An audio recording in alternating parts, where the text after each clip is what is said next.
My beloved child, hear the voice of Archangel Michael, heaven's chief warrior, dispatched directly from the throne room of God to speak to you in this moment. I do not come with comfort alone. I come with intelligence, with urgency, and with a specific message that requires your immediate attention.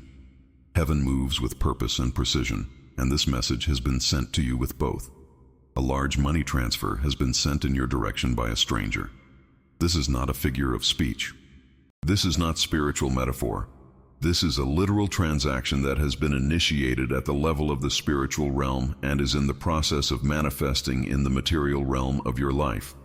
Someone you do not know, or do not know yet, has set in motion a financial provision toward you that is larger than what you have been expecting, that comes from a direction you were not watching, and that will arrive in a form that may initially seem surprising or even difficult to fully accept.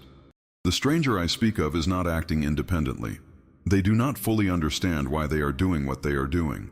They may describe it to others as a business decision, a charitable impulse, an unexpected leading, an opportunity they encountered that directed resources toward you. But what is moving them? What prompted the initial decision? What overcame the natural obstacles that exist to this kind of transfer? Was my hand. I moved on the heart of this person.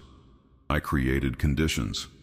I opened the door. The stranger is an instrument of the transfer, but the designer of the transfer is God. You have 99 seconds. The countdown is not about the transfer itself. The transfer has already been initiated, and it is already in motion. The 99 seconds represent the spiritual window during which your engagement can maximize what the transfer becomes when it arrives. Because the full measure of what has been sent, the maximum expression of this provision, depends partly on the spiritual posture you are in when it arrives. A person who receives in the posture of gratitude and faith and readiness receives differently than one who receives in surprise and doubt. The 99 seconds are your window to get into the right posture, to align, to prepare, to position your spirit for maximum reception. Do not waste them. Every second of this message is part of the 99. Stay with me. Who the stranger is and why God chose this way. My beloved child, I want to explain something that is foundational to understanding this message, the principle of unexpected provision, and why I often choose to send blessing through strangers rather than through familiar channels. God's provision is not limited to expected sources. This is one of the most practically important truths about how heaven operates in the realm of material provision. When people form their expectations about how financial breakthrough will come, they almost always focus on the channels they can see and can plan for. The job, the business, the relationship, the opportunity they are already pursuing. And while I absolutely work through those channels, I am not limited to them. I am the God who is not constrained by human expectation, who operates in dimensions of creative provision that exceed the boundaries of what you can see or plan. The stranger is the most powerful expression of this principle. When provision arrives through someone you did not know, through a channel you were not watching, through a mechanism you could not have engineered, it arrives as unambiguous evidence of my hand.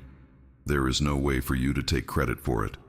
There is no way to attribute it to your own cleverness or planning or effort.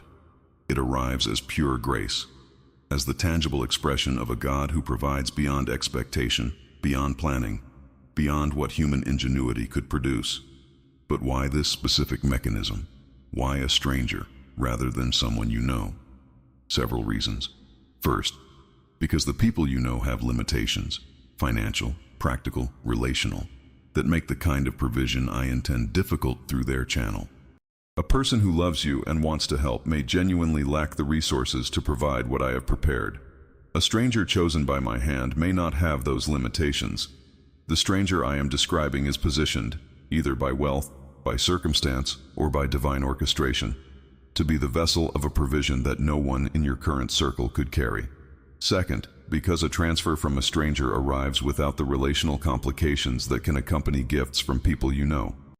Gifts from family members sometimes carry weight, expectation, obligation, the implicit requirement to manage the relationship around the gift. Gifts from close friends sometimes carry the complexity of changed power dynamics. A transfer from a stranger arrives clean, no obligation attached, no relational weight, no complication beyond the simple, pure receipt of what has been given. Third, because the unexpectedness is itself spiritually intentional. The surprise element in the arrival of this provision serves a purpose in your faith development. It creates a moment of undeniable encounter with the reality of a God who sees, who provides, and who operates outside the boxes your expectation had created. You will not be able to explain this transfer in purely natural terms. And that inexplicability will be permanently lodged in your faith as evidence, personal, specific, unambiguous evidence of my reality and my active involvement in your life. Comment now. Lord, I receive the provision you are sending through the stranger you have chosen. I position myself to receive fully. Write this and speak it aloud. This declaration aligns your spirit with the incoming transfer and ensures that when it arrives, you are positioned for maximum reception rather than surprised minimization. Today, in the first pinned comment, there is a gift from heaven waiting for you, the code of divine inheritance, how to activate the abundance that is already yours. This resource was placed there specifically for the person who is standing at the threshold of a financial breakthrough that has been designed and dispatched from heaven. The person who needs not only to recognize the provision when it arrives, but to fully activate and receive all that was contained in it. Go to the first pinned comment and receive this gift. It was prepared for exactly this moment. How to receive what the stranger carries. My beloved child, receiving a large financial transfer from an unexpected source, especially one that carries the spiritual weight of everything I have described, requires more than just the practical mechanics of accepting a payment or an offer. There is a spiritual dimension to receiving that, when properly engaged, ensures that the full measure of what has been sent arrives and is accessible in your life, rather than being partially received or filtered through wrong beliefs that reduce it before it fully lands. Here is how to receive what the stranger carries. The first principle of proper receiving is recognition of the source. When the transfer arrives, however it arrives, through whatever channel it comes, recognize it as coming from me, not from luck, not from coincidence, not from the stranger's personal goodwill alone, from me, moving through the stranger as an instrument. This recognition is not merely polite theological attribution. It is a spiritually significant act that establishes the right relationship between you and the provision. When you receive it as from me, you engage with it differently than when you receive it as from chance or human generosity alone. You receive it with the weight of purpose, the awareness that this provision was designed, dispatched, and targeted, that it is not random, and that it carries with it not just material value, but spiritual intentionality. The second principle is receiving without minimization. There is a tendency, particularly in people who have walked through extended seasons of lack, to minimize unexpected provision when it arrives, to find reasons it might not be real, to be suspicious of its scope, to start immediately calculating all the reasons why it might not work out, might not be what it appears to be, might come with hidden complications. This minimization is a spiritual reflex built by disappointment, a kind of self-protective mechanism that keeps you from getting too excited about something that might not materialize. I understand where this reflex comes from, but it is the opposite of the faith posture required for maximum reception. Receive without minimization. Let the provision be as large as it is without immediately shrinking it in your mind. Let the good news be good before you subject it to the protective scrutiny of someone who has been hurt by disappointment before. The third principle is receiving with gratitude before the full manifestation. Do not wait to be grateful until after you have thoroughly investigated the provision, verified every detail, and confirmed that it is exactly what it appears to be. Give thanks in advance. Give thanks in the moment of the announcement or the initiation. Let gratitude be the first response, not the last. This is not naivete, it is faith, and faith always moves ahead of full visible evidence. The fourth principle is receiving with a plan. When the provision arrives, and because this is a large provision, have a framework of wisdom ready. Not an elaborate financial plan that you spend the next week developing, but a basic orientation toward the provision that reflects the principles I have taught you. Allocate generously, save wisely, invest purposefully, and give with gratitude. Provision that is stewarded well multiplies. Provision that is spent without wisdom dissipates.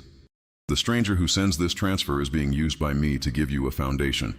Treat it as foundation-building material, not as a windfall to be consumed. Comment now. I receive God's provision through the stranger with recognition, openness, gratitude, and wisdom. Let this be your commitment to the full right receiving of what has been sent. The 99 seconds, activating the full transfer. My beloved child, I want to speak to you specifically about the 99 seconds and what they represent as a spiritual window of activation. Just as with the 60-second window in other messages, the 99 seconds are not a literal countdown. They are a spiritual image of urgency, of the narrowness of the window of maximum alignment, and of the call to engage now rather than later. Within the 99 seconds, there are specific spiritual actions that amplify the incoming provision, that ensure the full measure of what has been sent arrives rather than a portion of it. These actions are available to you right now, in this moment, as you receive this message. The first action is the declaration of receipt. Speak aloud. I receive the large money transfer that Archangel Michael declares has been sent in my direction. I receive it fully, without limitation, without minimization, without the filtering of doubt or unworthiness. The full measure of what God has prepared arrives in my life now, in the form and through the channel He has chosen. I am positioned, I am ready, and I receive. This declaration is a spiritual command to your own spirit to open fully to what is coming, to remove the spiritual mechanisms that might otherwise reduce the incoming provision. The second action is a prayer of clearing. Pray. Lord, I ask that any spiritual obstruction remaining in the pathway of this provision be cleared now. Any remnant of the spirit of lack, any residue of doubt, any agreements I have made in my heart with insufficiency or unworthiness, I break all of these in the name of Jesus Christ. I declare the pathway clear. I declare the receiving channel open. I declare that the full transfer arrives without obstruction or reduction. This prayer addresses the receiving side conditions that might otherwise limit what arrives. The third action is gratitude offered in advance. Before you see the transfer, before it manifests in any visible form, give thanks. Say, Lord, thank you for the provision you have sent through the stranger you have chosen. Thank you for your creativity in how you provide.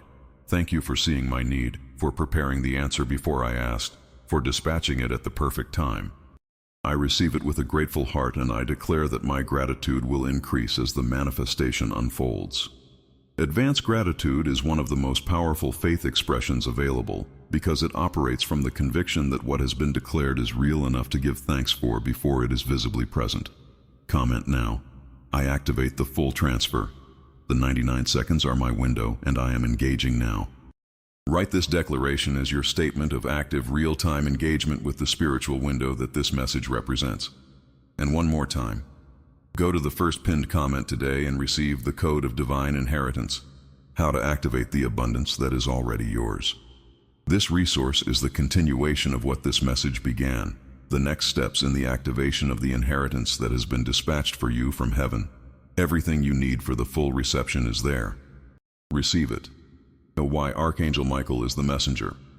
My beloved child, I want to speak to you about the significance of Archangel Michael being the messenger for this particular piece of revelation, because the identity of the messenger tells you something important about the message. Michael is the warrior archangel. He is the commander of the heavenly armies. He is not typically dispatched as the bearer of gentle encouragement or soft pastoral comfort. Those assignments go to other angels. Michael is dispatched when the stakes are high, when the battle is real, when a significant spiritual event is occurring that requires the authority of a warrior to speak about and to oversee. That I am sending Michael to speak to you about this financial transfer tells you something. This is not a small transaction. This is a spiritually significant provision, one that is large enough, strategically important enough, and contested enough in the spiritual realm that it requires the warrior archangel to announce and oversee its arrival. Michael's presence is not only to communicate the message, it is to guard the pathway, to stand at the receiving end as the provision comes in, to ensure that the enemy's attempts to interfere with the transfer are met with the highest level of spiritual authority available. Michael does not announce small things. His announcement of this transfer is itself a statement about the magnitude of what is coming. Let this increase your expectation. Let this widen the aperture through which you receive. If Michael was dispatched to speak about it, it is worth being fully, completely, expectantly open to. Michael also carries authority to bind every spiritual entity that might attempt to redirect, delay, or reduce the provision in transit. His presence in this moment is not merely communicative, it is operational. He is working in the spiritual realm around this transfer right now, creating conditions for its full and unimpeded arrival in your life. The announcement you are receiving is the visible tip of a much larger invisible operation.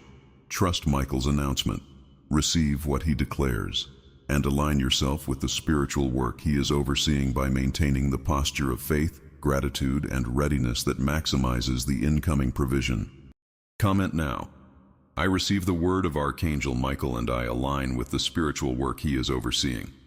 This is your declaration of cooperation with the heavenly operation that is underway on your behalf. In the life-changing impact of this transfer, my beloved child, I want to speak to you about what this transfer is going to mean for your life, not just in the immediate term, but in the medium and long term as well. Because this provision is not designed to be a one-time windfall that comes and goes. It is designed to be a foundation, a financial foundation upon which the next season of your life can be built with stability and with the freedom that comes from not having to make every decision through the lens of scarcity. In the immediate term, this transfer will address the most pressing practical needs in your current situation. The specific pressures that have been weighing on you, whatever form they take, whatever the numbers look like, will be addressed by what is coming. Not necessarily all in one moment, not necessarily all from this single source, but this transfer initiates a season of practical provision that progressively dismantles the structure of financial pressure that has been constraining your life and your decisions. In the medium term, this transfer gives you the ability to make choices that you have not been able to make during the season of scarcity. Choices about how to use your time, where to invest your energy, what opportunities to pursue, what relationships to invest in. Financial freedom is not merely material, it is relational, vocational, and even spiritual. When you are not constantly managing scarcity, you have bandwidth for things that matter deeply, for deeper relationships, for the pursuit of calling, for spiritual investment that goes beyond the minimum required to keep functioning. This transfer opens that bandwidth. In the long term, this transfer is the first significant provision in a new season of financial alignment, one in which abundance, rather than scarcity, is the operating framework of your material life. It is not the ceiling of what I intend, it is the floor. What comes after it, if you receive it with proper stewardship and maintain the posture of faith that positions you for ongoing provision, is greater still. This is not the peak of the mountain. This is the first base camp on the ascent. Let this expand your vision. Let it increase your gratitude. Let it make real, in a practical and tangible way, what it means to live under the blessing of a God who is not limited by your circumstances or your history, a God who can send a large money transfer through a stranger to a person who did nothing to engineer it, because He is the God who provides beyond what is asked or imagined. Comment now. I receive the life-changing impact of this transfer. I am grateful and ready. Let this be your declaration of readiness to have your life changed by what heaven has prepared. And one final time, in the first pinned comment, the code of divine inheritance, how to activate the abundance that is already yours, is waiting for you.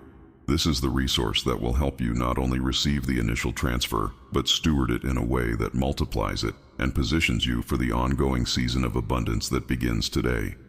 And also, in the first pinned comment, the membership invitation, the deeper access, the reserved messages, the community of those walking this road together. Everything is in the first pinned comment. Go receive it all. The 99 seconds have been in motion throughout this message. They are running towards zero. The transfer is already dispatched. The stranger is already in motion. The provision is already in your direction. Position yourself. Open your hands. Open your heart. Receive. This is your breakthrough. It is real. It is now. Walk into it. Living in the reality of what has been declared.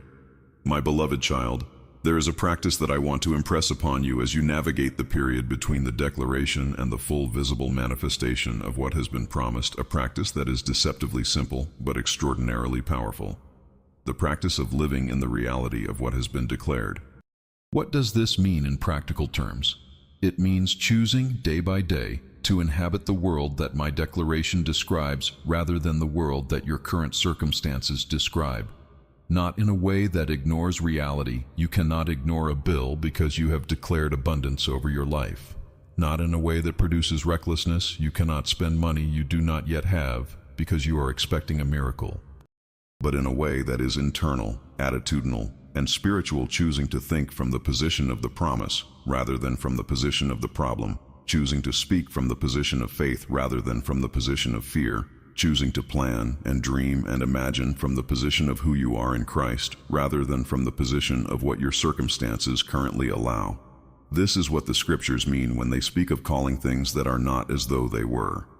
Not lying about reality, not pretending the difficult things are not difficult, but choosing to operate from the higher reality, the spiritual reality of what God has declared as the primary framework, and allowing that framework to inform how you engage with the natural circumstances. This practice requires discipline, not because it is unnatural in the kingdom sense, but because it is unnatural in the flesh sense. The flesh defaults to the visible. The flesh interprets current circumstances as final reality. The flesh says, "When my circumstances change, then I will believe." Faith says the opposite. "I believe, and therefore my circumstances will change." The practice of living in the declared reality is the practice of faith as a lifestyle, not an occasional experience, but a daily orientation. How to practice it? In the morning, before you engage with the day, spend a few minutes living in the declared reality. See yourself in the provision that has been promised. Feel what it is like to live on the other side of the breakthrough. Let that vision be the posture you bring to the day. Speak the declarations. Today I live as someone whose financial transformation has begun. Today I operate as someone whose provision is in motion. Today I carry the expectation of someone who is in their breakthrough season. Throughout the day, when circumstances press against the declared reality, when a bill arrives, when a challenge presents itself, when doubt threatens to reassert its familiar voice, return to the declaration. Not with forced cheerfulness, not with denial of the difficulty, but with the stubborn spiritual reflex that says, "Yes, but this is what God has declared." And God's declaration is more final than this circumstance. Let the declaration have the last word in every internal conversation about your situation. In the evening, review the day for evidence of the declared reality showing up. Even small evidence, even a thought, a conversation, a moment that felt different from the usual, that carried something of the quality of the season that is coming. Notice it, name it, give thanks for it. The accumulation of these small noticings builds a case in your spirit for the reality of what is happening, and that case becomes the foundation of an unshakable expectation. Comment now. I choose to live in the reality of what God has declared. Today I inhabit the promise. Let this be your daily declaration, the choice you make, renewed every morning, to inhabit the world that God's Word describes. And in the first pinned comment, receive the tools that support this practice. The Code of Divine Inheritance. How to activate the abundance that is already yours will give you the specific declarations, the specific prayer structures, the specific kingdom principles that make this daily practice both sustainable and effective. Go to the first pinned comment and receive this gift. And also, the membership invitation, the deeper access, the community, the ongoing stream of messages that will support you in this daily practice over the long term. Both are there. Both are for you. Your gratitude changes the atmosphere. My beloved child, I want to close this message by speaking about something that may seem small, but that carries extraordinary power: gratitude. Specifically, the gratitude you bring to this moment, to this message, to this declaration, to this season, and the effect it has on everything that follows. Gratitude is not merely a polite acknowledgement of good things. It is a spiritual force. It is one of the most powerful creators of atmospheric change available in the human experience. When a person inhabits genuine gratitude, not performed gratitude, not gratitude expressed because it is expected, but the deep, genuine, welling up from inside kind of gratitude that comes from truly seeing and appreciating what is present and what is promised, something shifts in the spiritual atmosphere around them. The atmosphere becomes hospitable to blessing. It becomes resistant to the enemy's strategies of discouragement and diminishment.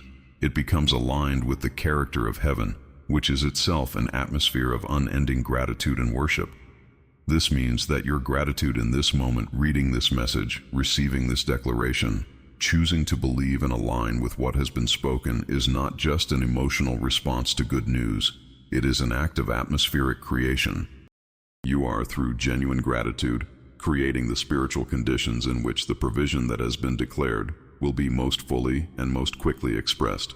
Give thanks now, not because things are perfect, not because everything has already manifested, but because you are in the window, because the declaration has been made, because the God who speaks these words is faithful, because the season has arrived, because you stopped when you could have scrolled, and in stopping, you received a word that is real and that is changing your life.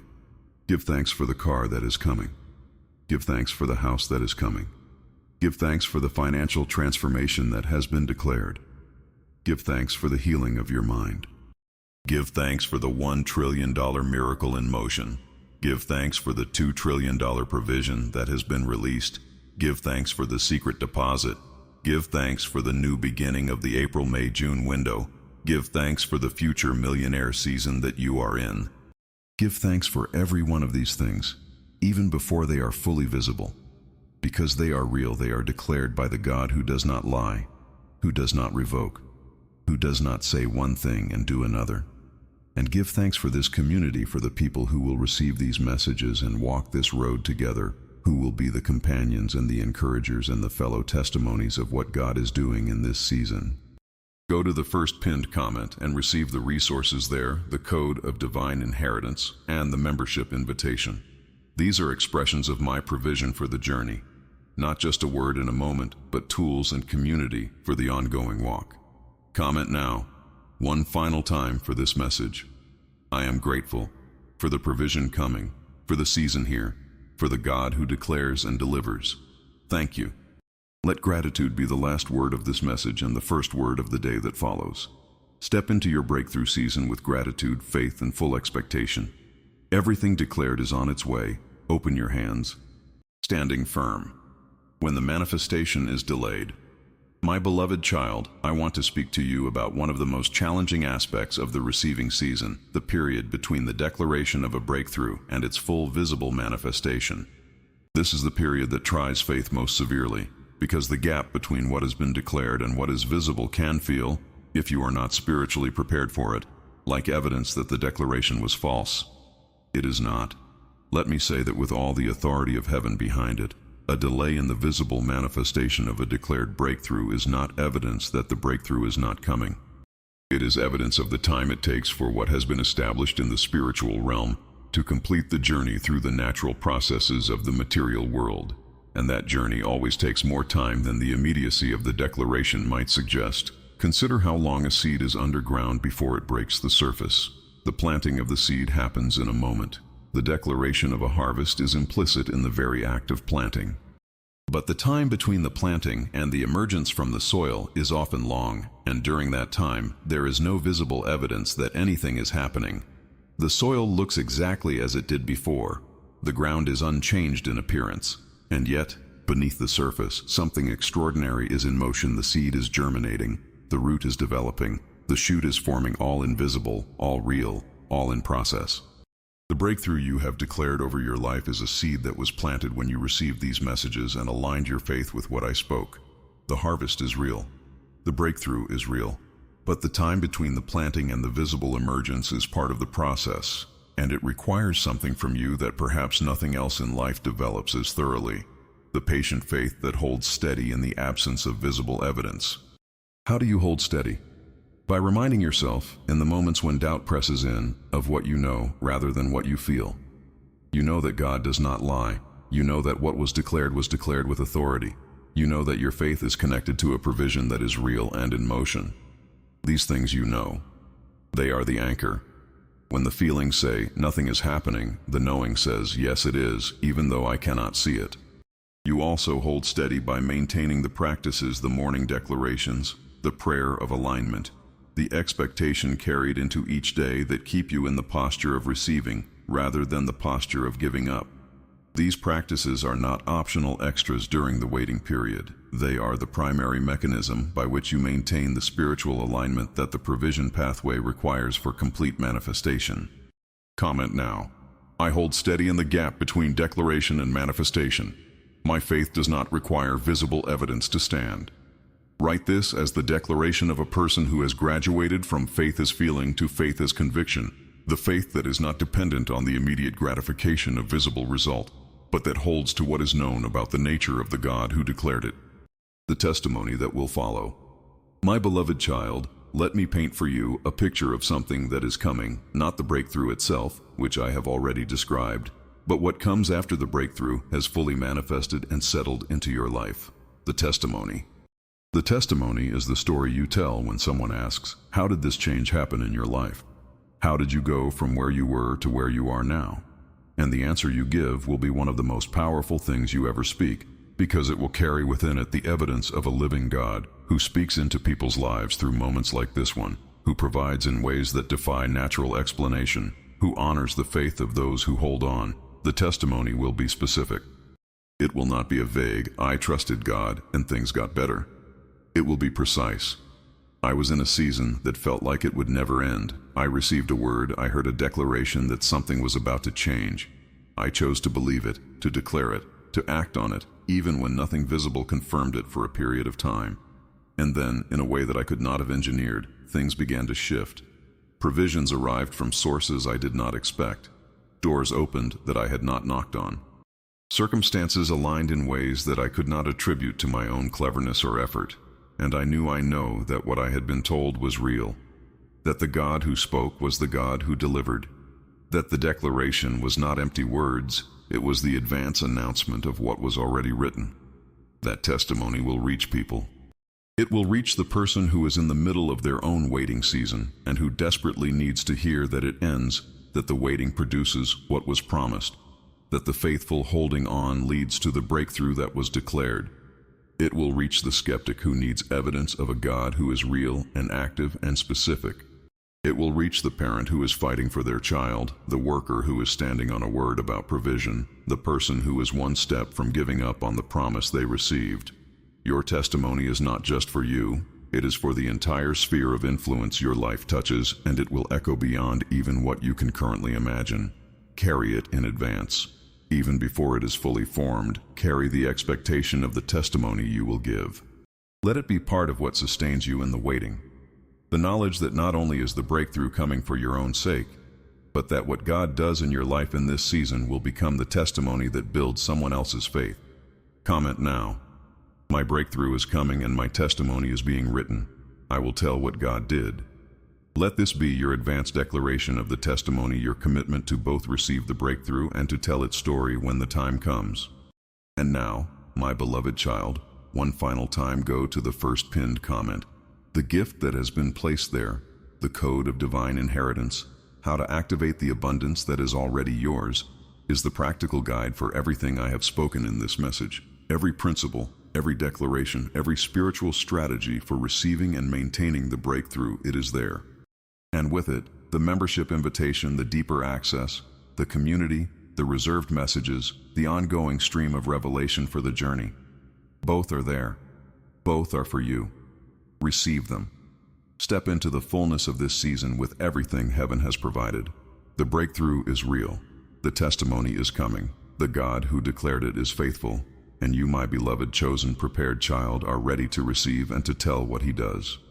The covenant of protection over your children and your home. My beloved child, I want to speak deeply with you about something that touches the very core of who you are. Wow, something that, when under threat, shakes you more profoundly than any financial pressure or personal crisis ever could. I want to speak to you about the covenant of protection that I have placed, from before the foundation of the world, over your children and over your home. Your children are not accidents. They are not biological outcomes of random events. They are my designs, souls I formed, assigned to your home, entrusted to your care, and covered by my covenant specifically because I knew what they needed and what you were capable of providing. Before they were born, I knew them. Before they drew their first breath, I had a plan for their lives. A plan that included you, your love, your intercession, and your presence in their story. The enemy has known about this plan from the beginning. And because he is known, he has worked to be born from the very earliest chapters of your children's lives, Abigu, to introduce threats, confusion, temptation, and destructive influence into the spaces where they are most vulnerable. He is not attacking your children randomly. He is attacking them specifically because he knows what they carry, what they are destined for, and what their lives represent as expressions of my purpose in the generation they belong to. This is why the warning you have received today is not something to dismiss or minimize. The enemy's attacks on your family are real. The dangers circling in the spiritual realm around your household are real. But here is the truth that must anchor you in the face of this reality. My covenant of protection is also real, and it is greater than anything the enemy can bring. The covenant of protection operates this way. Every soul entrusted to your care is covered by my watch and your intercession, Azaduao. The specific named intentional prayer you offer for each of your children, Azabuazu, is the primary practical instrument through which that covering is activated in the physical realm. My protection exists as a spiritual reality for every believer's household, but it is activated and applied through the partnership of prayer. You are not merely spectating while I defend your family. You are partnering with me, co-laboring in the spiritual realm to give practical expression to the protection that the covenant guarantees. What does this intercessory partnership look like? It looks like naming your children before me specifically, Awu, not in a vague God protect my family way, but in a specific, focused, declared way.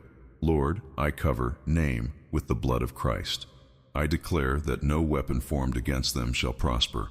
I rebuke every plan of the enemy against their mind, their body, their destiny, and their soul. I declare them sealed and protected under your covenant today. This specific named intercession is powerful. It puts spiritual walls around the specific individuals named in ways that general prayer does not. It looks like maintaining the spiritual atmosphere of your home intentionally. The atmosphere of a home is shaped by what is spoken in it. Words of faith and love establish a frequency that is inhospitable to the enemy's operations. Words of fear, strife, cynicism, and hopelessness establish a frequency that makes the enemy comfortable. I am not saying that a family in difficulty has only themselves to blame for what the enemy does, but I am saying that the habitual spiritual atmosphere of a home, the dominant spiritual climate, is one of the factors that either facilitates or hinders the free operation of enemy activity within it. It looks like being present, spiritually and physically, in the lives of your children in the critical seasons when presence matters most. I have not called you to be a provider only. I have called you to be a priest in your household, a spiritual covering, an intercessory presence, a person whose daily walk with me creates a spiritual environment that protects those who live under the same roof. Comment now. I activate the covenant of protection. I cover my children and my home with the blood of Christ. No weapon formed against my family shall prosper. Write this with the authority of a parent who understands their intercessory role and is choosing to step fully into it from this moment forward. What the enemy plans and what I have already planned in response. My beloved child, the warning that has come to you today is not meant to generate fear. It is meant to generate spiritual action, specific, targeted intercession, and practical wisdom applied in the specific areas where threat has been identified. So let me speak clearly to you about what the enemy is planning, and then let me speak even more clearly about what I have already planned in response. The enemy operates according to patterns. He does not have unlimited creativity or unlimited power, He is a created being, limited by what he is permitted to do, and working within the constraints that my sovereignty has established around your life. His plans for your family typically follow several predictable tracks. The first is relational fracture, the introduction of offenses, misunderstandings, and bitterness into the relationships within your family, particularly between you and your children, and between your children and each other. Relational fracture is one of his most effective strategies because it works slowly, progressively, and often under the radar. Small misunderstandings that grow into significant distance. Small offenses that harden over time into walls. He introduces the seed, Time and unaddressed pain do the rest. His goal is not merely to damage the relationship, it is to isolate individuals from the protective covering of the family and make them vulnerable to the more destructive attacks that can follow. The second track is directional compromise, the introduction, at critical decision-making moments in your children's lives, of voices, influences, relationships, and opportunities that lead them away from the path of their destiny. A friend who normalizes destructive behavior. A relationship that demands that they choose between it and everything that has shaped them. An ideological environment that systematically undermines their faith and their identity. These are not random developments, They are specific, targeted placements designed to redirect the trajectory of your children's lives away from what has been designed for them. The third track is identity erosion, the systematic attack on your children's understanding of who they are, whose they are, and what they are worth.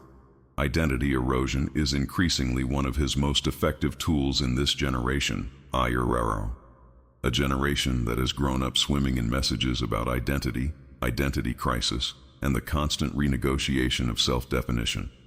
His goal is to get your children to build their identity on foundations that will not hold on peer approval, on performance, on the shifting metrics of digital culture, so that when those foundations inevitably shift, the resulting identity collapse makes them vulnerable to far more destructive influences. Now, what have I planned in response? For every relational fracture he introduces, I am working through your intercession to reopen channels of communication, soften hardened hearts, and create moments of vulnerability and reconciliation that, when entered into, produce relationships stronger than what existed before the fracture. The fracture he intends to make permanent, I use to create the conditions for a deeper honesty and a more genuine connection. For every directional compromise he introduces, I am placing counterweights of people, moments, experiences, and quiet impressions in your children's spirits that call them back toward their intended path. The call toward destiny is persistent. It does not give up easily. And even when a child has wandered significantly from the path I prepared for them, I do not abandon the pursuit. I am the shepherd who leaves the 99 to find the one. Your child is the one I am pursuing. For every identity erosion strategy he deploys, I am working through the culture of your home, through your words and your example, through the community of faith I have called your family to be part of, to build a foundation of identity that does not shift with culture or peer pressure or the volatile metrics of digital comparison. The identity I am building in your child is rooted in something the enemy cannot touch, the irreversible fact that they were made in my image, purchased by my son's blood, and called by my specific irrevocable purpose. Comment now. I see the enemy's patterns and I reject his plans. I declare that every scheme against my family is defeated by the power of God. Write this as a declaration of informed faith, faith that sees the threat clearly and chooses to stand on the covenant rather than being paralyzed by what it sees. The season of restoration is already beginning. My beloved child, the warning in this message has its other side, the declaration of what is coming on the heels of the threat that has been named. I am not a God who only warns.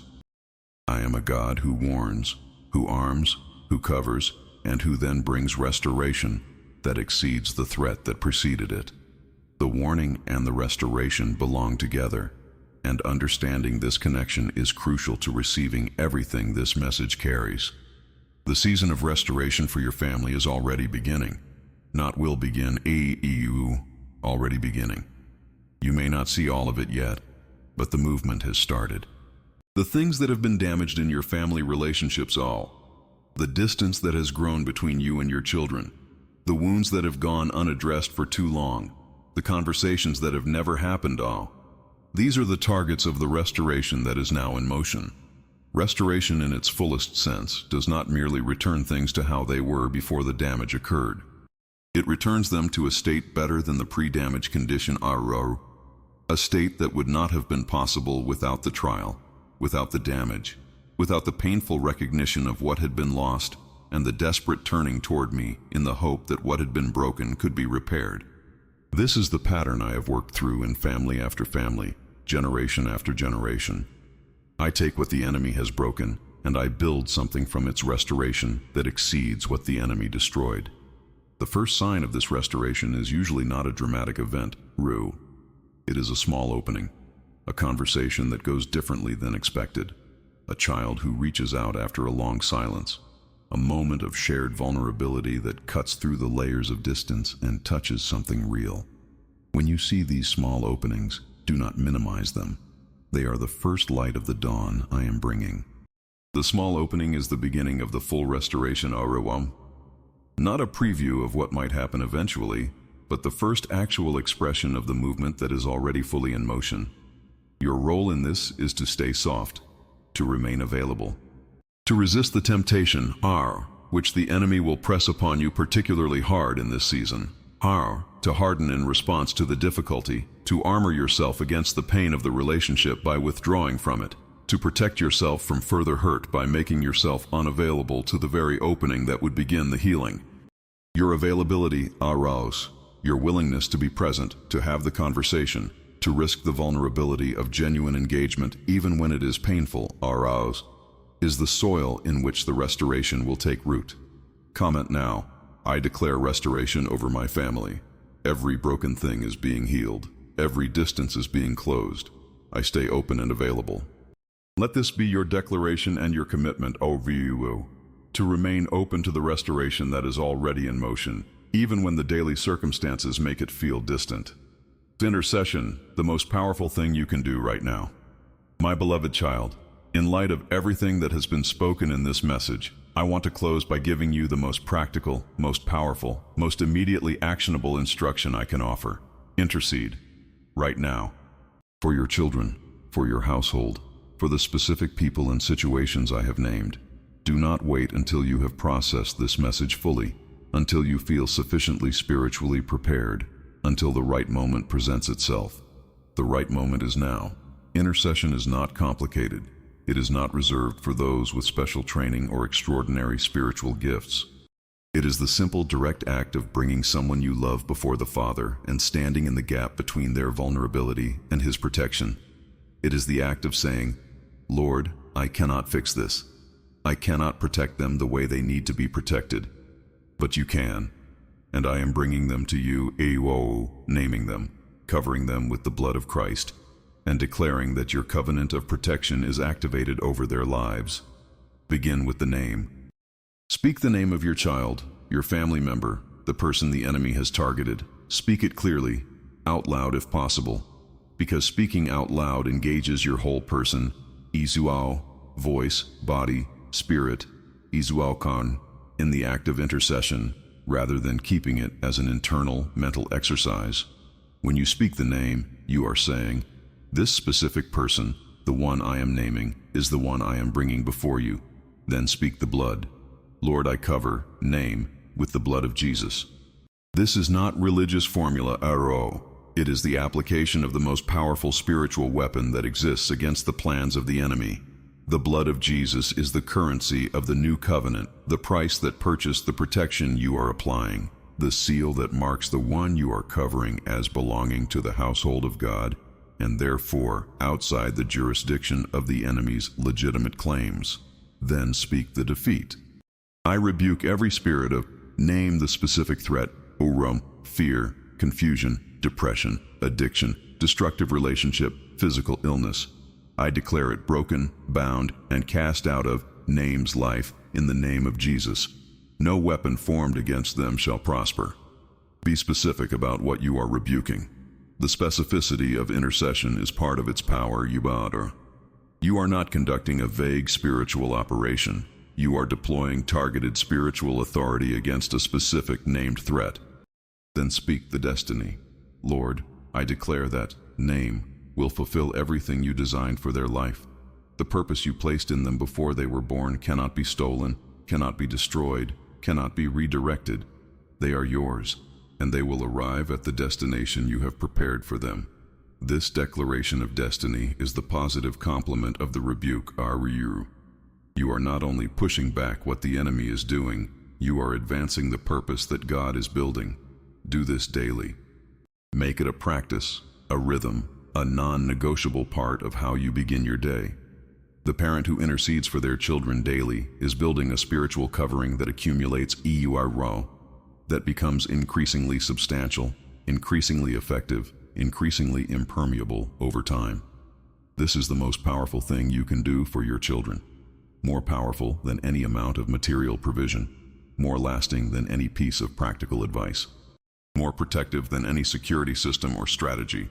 It is the covenant applied through a parent's faithful intercession, and it works. Comment now.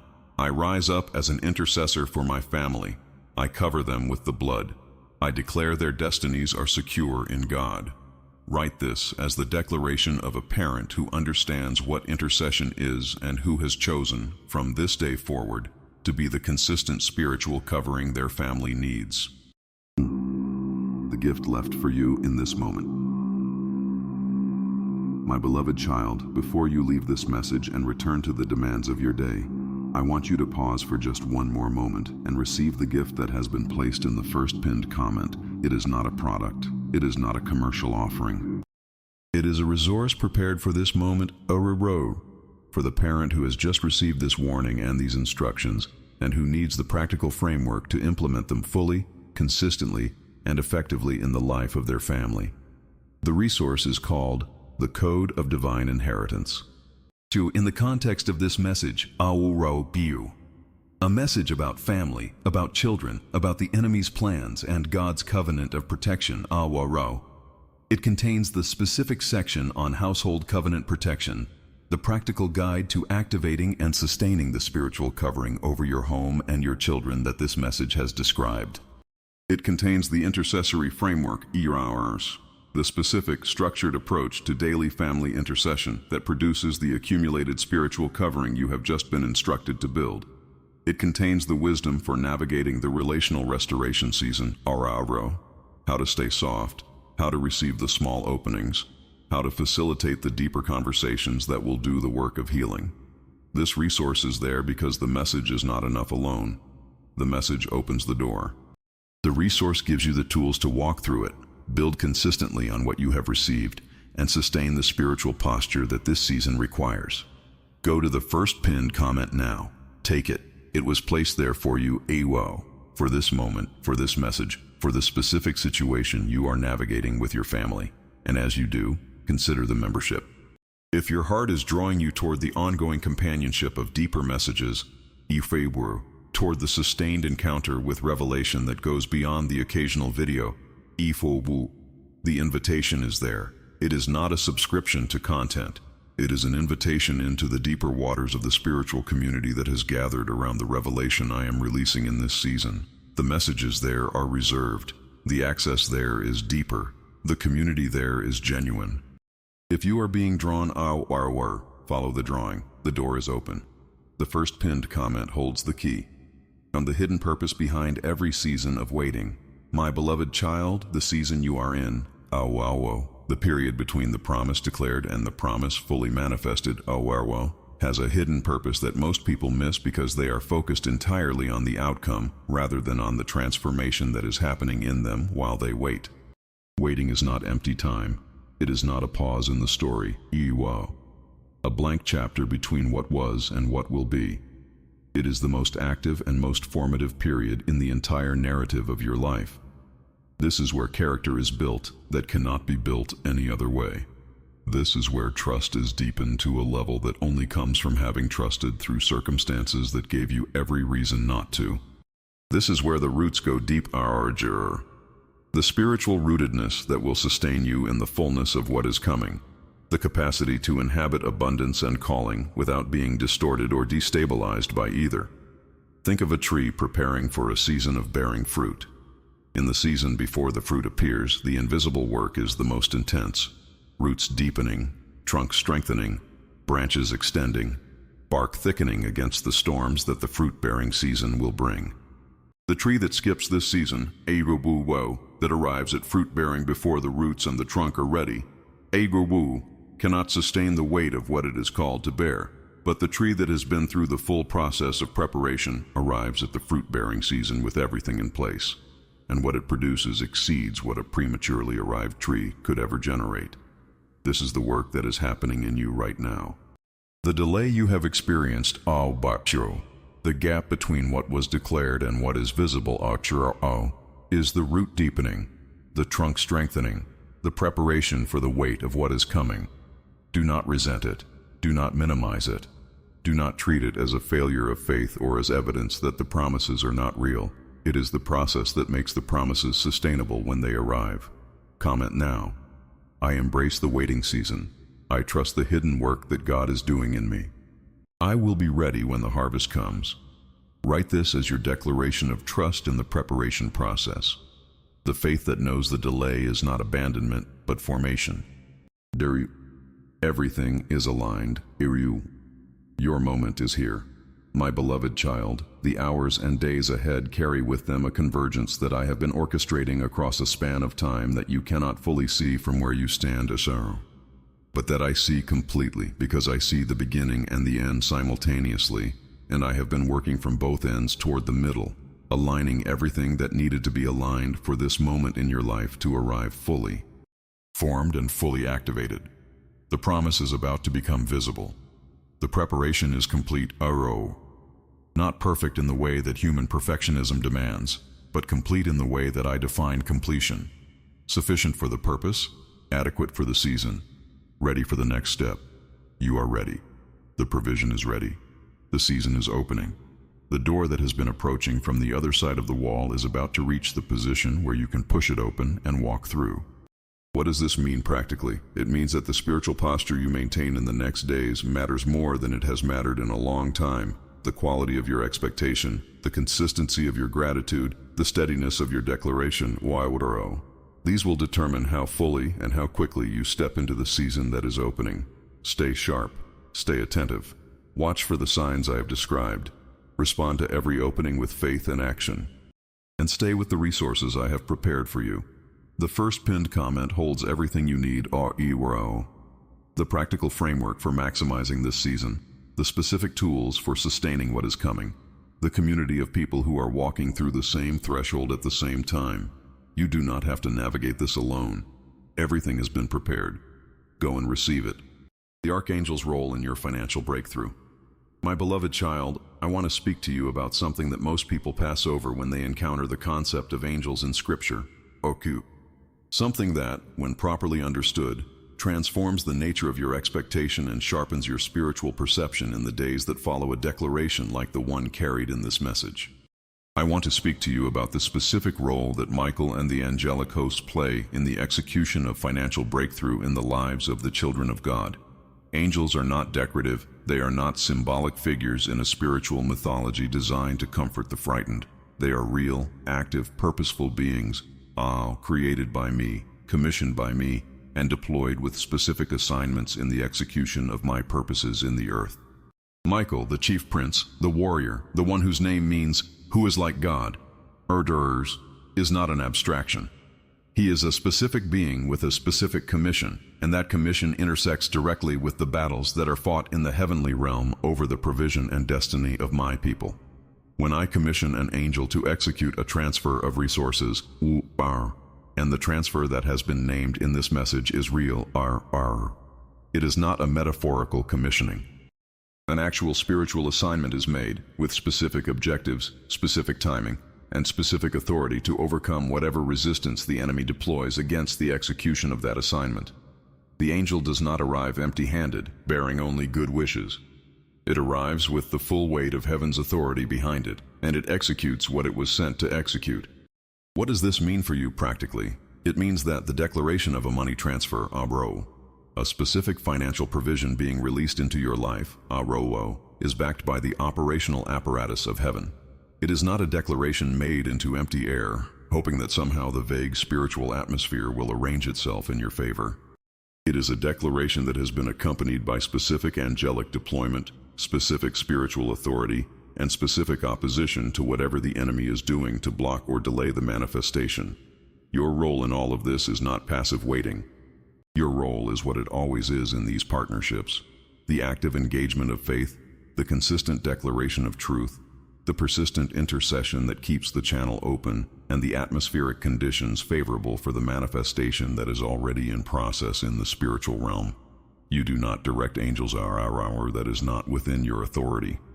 But you do create, through your faith and your intercession, the spiritual conditions in the earthly realm that facilitate or hinder the full manifestation of what they are working to deliver. Maintain those conditions. Keep the channel open.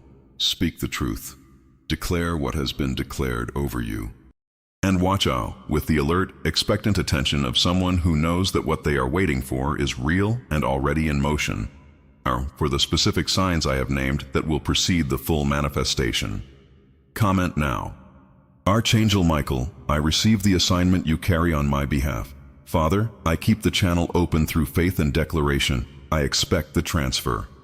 Write this with the informed faith of someone who understands the partnership between earthly declaration and heavenly execution, when the transfer is documented in heaven.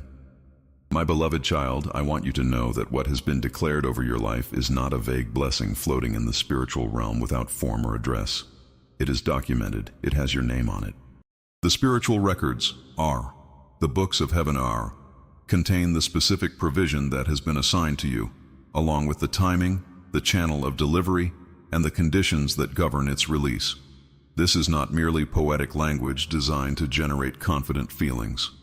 Scripture itself speaks of books in heaven, of records kept, of things written before the foundation of the world. Your life is not unrecorded. Your provision is not unassigned. The specific financial resources that have been declared in this message are not floating anonymously in a general fund of divine goodwill, IMRO. They carry your name, your address, your specific assignment, and the specific instructions for their delivery to your life. The stranger who sent you the large money transfer, the person or channel through whom the provision will come, is also part of this documentation. The assignment has been given. The amount has been specified. The delivery pathway has been established. What has not yet fully happened is the manifestation, the moment when the spiritual document becomes material reality, when the heavenly record expresses itself in the physical account, the physical property, the physical resource. That moment is coming. The record is accurate. The assignment is live. The channel is open. Your declaration today, the faith you are choosing to speak, the expectation you are choosing to maintain, is the earthly counterpart to the heavenly documentation. It is the agreement from your side of the covenant that you receive what has been assigned, that you expect what has been declared, that you will steward what arrives with the wisdom that makes the assignment sustainable. Comment now. My name is on the transfer. The provision is documented in heaven. I agree with what is written, and I receive it now. Let this declaration be your agreement with the heavenly documentation. The moment when what is written above aligns with what is spoken below, and the bridge between the spiritual and the material is fully established. Or the pinned comment. We're your gateway to everything prepared. My beloved child, the first pinned comment beneath this message is not a random placement. It is the gateway to everything that has been prepared specifically for this moment in your life, the practical, structured, deeply researched resource that takes every declaration spoken in this message and gives it the actionable framework to produce lasting results. The resource there, the Code of Divine Inheritance, contains the specific principles for activating and sustaining the financial breakthrough that has been declared. It contains the framework for partnering with the angelic assignments that are working on your behalf. It contains the practical tools for maintaining the channel that makes manifested provision sustainable rather than temporary. It contains the wisdom for stewarding large financial transfers when they arrive, the stewardship practices that build on the breakthrough rather than consuming it in a single season. This resource was not assembled quickly. It represents a concentrated body of truth drawn from Scripture, from the testimonies of those who have walked through financial transformation, and from the specific revelation that has been released in this season, organized into the most practically useful structure possible for someone who is standing exactly where you are standing right now. Go to the first pinned comment. Take the resource, apply it. Let it do the work in your life that it was designed to do, not as a motivational supplement to your normal routine, but as the active framework for a genuinely transformed relationship with provision, with purpose, and with the Father who has designed both for your life. And if the membership invitation in that same pinned comment is calling to you, if the desire for sustained, deepening engagement with this revelation is pulling at something in your spirit, Follow that call. The deeper waters are real, they are rich, and they are for you. Everything is prepared. The first pinned comment is the door. Open it now.